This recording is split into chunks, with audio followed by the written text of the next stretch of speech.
Hi, I'm Mario Guerra, the two-time former mayor of the great city of Downey, and you're watching a special edition of Talking Downey with Mayor Mario.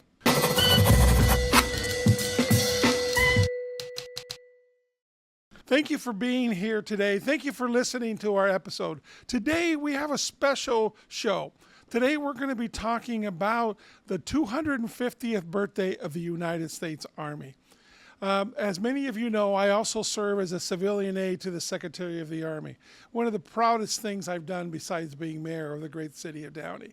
And in that capacity, I help our recruiters, I help with the Army National Guard and the Army Reserves, and also especially our soldiers for life, those transitioning and those that are soldiers forever at their veteran status.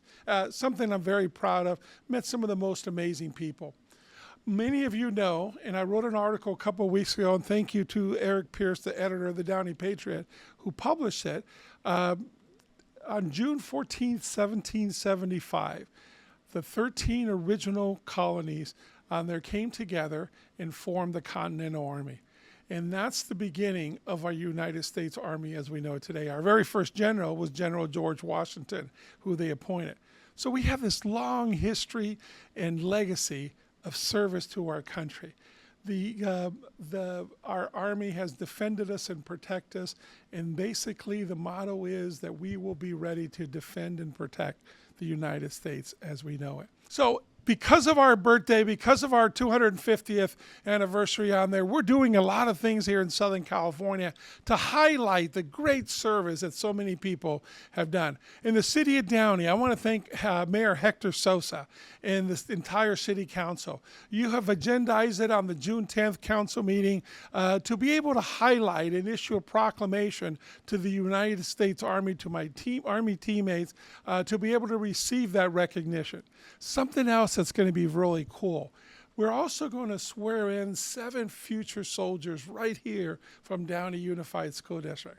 We're going to have 3 new soldiers from Downey High School and 4 from Warren High School. And they will raise their right hand. That's not my right hand, that's my left hand. They will raise their right hand and they will take a special oath. This oath that we're the only country out of 190 in the United Nations that takes this particular oath and this special oath. It's not to a king. It's not to a queen. It's to an idea, to the presence of this thing called the Constitution, which we celebrate so much and has never wavered and has always been strong since originally it was written. So I want to make sure that we understand what that famous oath will be as these young men and women take this vow to serve our country. We also will continue to work with our JROTCs in Downey and Warren High School. I can't tell you how special Downey Unified School District is. Many school districts, sometimes shy away from JROTCs or even anything to do with the military. Downey Unified has embraced it.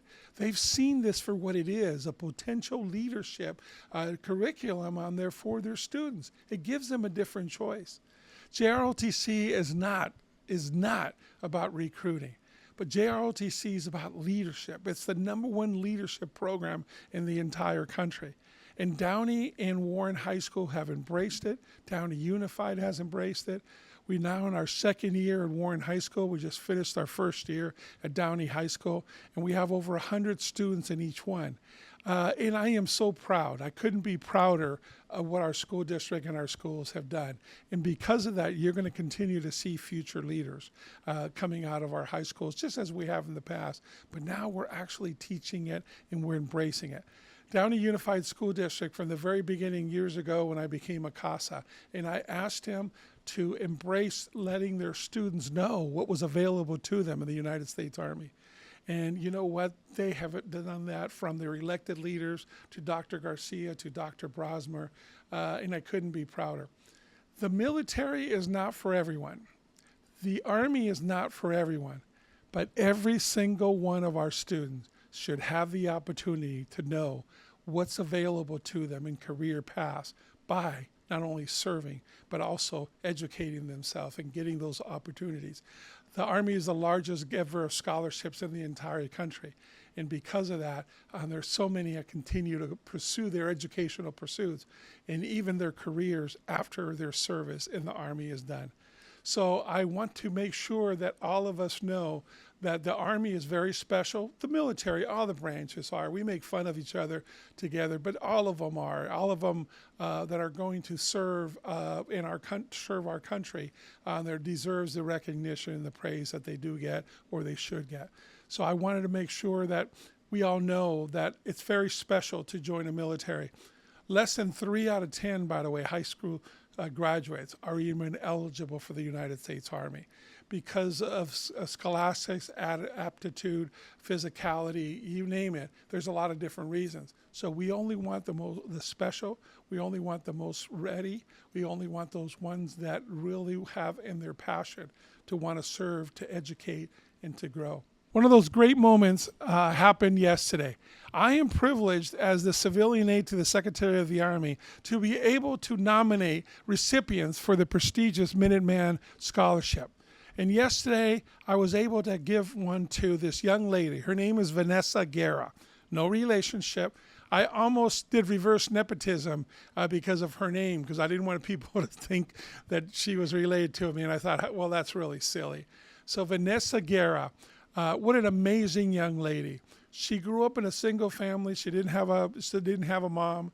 Her dad's been fighting physical ailments. She's got a younger sister, and she pulled herself together, and she was she was at the top of her class, her valedictorian at her high school, had a 4.5 GPA, and is enlisting in the United States Army National Guard. And it's an amazing young lady that is now going to college and through the ROTC, and is the recipient of my Minuteman Scholarship. She came in yesterday with her dad and her younger sister and many of her proud recruiters from our Army National Guard. And we presented her with the big check, but we also talked about the career opportunities that she's going to have forever and what she wants to do with her life, even after service in the United States Army. As I mentioned before, the Army is the #1 giver of scholarships in the entire country. So there's a lot of opportunities even once you're in there. So amazing young lady, very talented. We're showing pictures through our podcast here that I have Brandon. I gave him to make sure he puts them in throughout this podcast. But God bless her and congratulations, Vanessa. One of the things that I always talk to all my recipients, and now I've given 15 of these scholarships. I couldn't be happier and I couldn't be more blessed to be able to do that.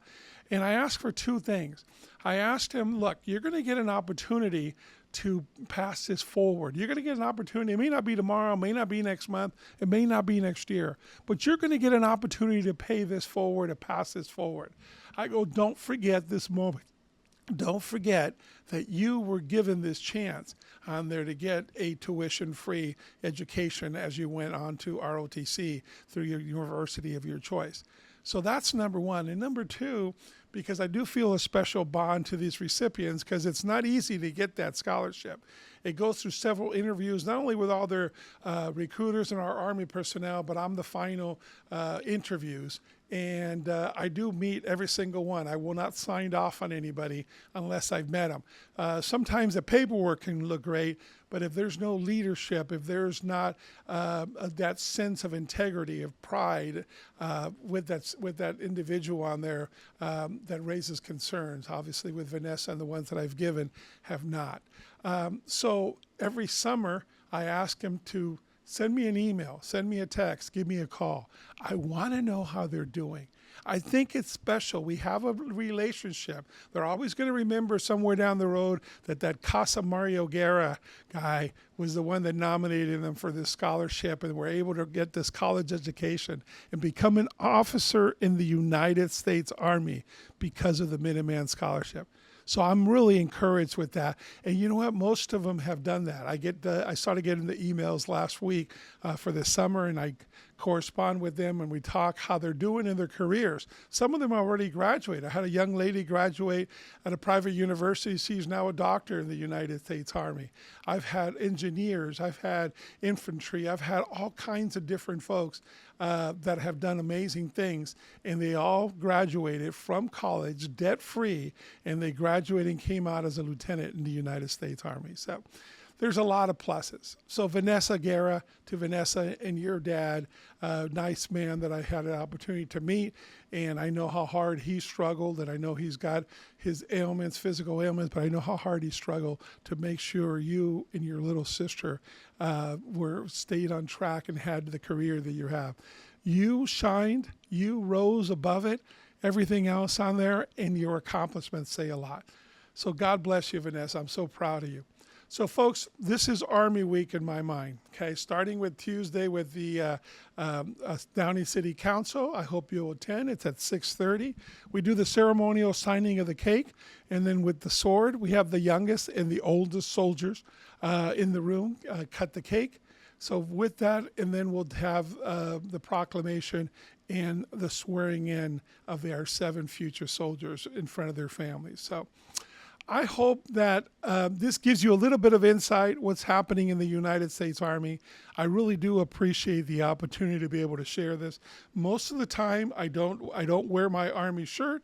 I don't talk about it. I don't talk about my flag as a civilian aide to the Secretary of the Army.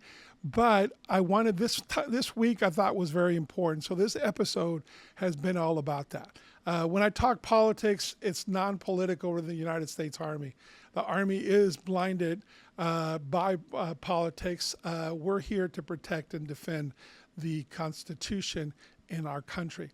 I was first sworn in by Secretary Eric Fanning. His last week in office, he was part of the President Obama administration on January 7th, 2017. I was reappointed later on under President Trump and Secretary Esper when he was Army Secretary before he became Secretary of Defense. I was reappointed by Secretary Ryan McCarthy, and then with the Honorable Christine Wormuth, Secretary Wormuth, under the President Biden administration. And she was the 25th Secretary of the Army and the very first female in that. And now we have the Honorable Dan Driscoll, that is now our current secretary. So I've now worked under 5 Secretary of the Army. And I couldn't be prouder under, 4 different presidential administrations. And it's something that will always be with me. I consider the honor of working with these men and women in the Army second to none in my life. Being mayor was really cool. It was very fun, and it was great to see in town all the different things we got accomplished. I worked with some really good staff that I had, and I also had some really good colleagues. But most importantly, what I see today, how I deal with all my Army teammates, is absolutely amazing. Just Saturday night, we had the Army Ball, the 250th Army Ball, and we had General Pappas. And General Pappas is one of only 13 4-star generals in our country. And when you talk to these generals, you see the leadership qualities and how you get to be a 4-star general or any officer in the Army. So God bless them for their leadership. Thank you all for listening, for wanting to watch this episode. I hope that you can see, make sure that we help any soldiers that you see in uniform today, and make sure we thank all our veterans for all that service. We had our Memorial Day ceremony a week ago, Monday. And folks, we don't celebrate Memorial Day. It's the day for the fallen. We commemorate it, we observe it, and yes, we do have ceremonies, but not ceremonies where we celebrate. We pay homage to the fallen. That's a Memorial Day. On Veterans Day, on November the 11th, we will celebrate all veterans, our active duty that are going to be veterans to be, and all the veterans who have served in all the branches in the United States. It's on the 11th hour of the 11th day of the 11th month. So on November the 11th, there, come and join us for our Veterans Day. That will be a celebration. So God bless you. Thank you so much for listening on there. Go Army, beat Navy, and be all you can be. Thanks for watching. Thanks for listening. Talking Downey with Mayor Guerra.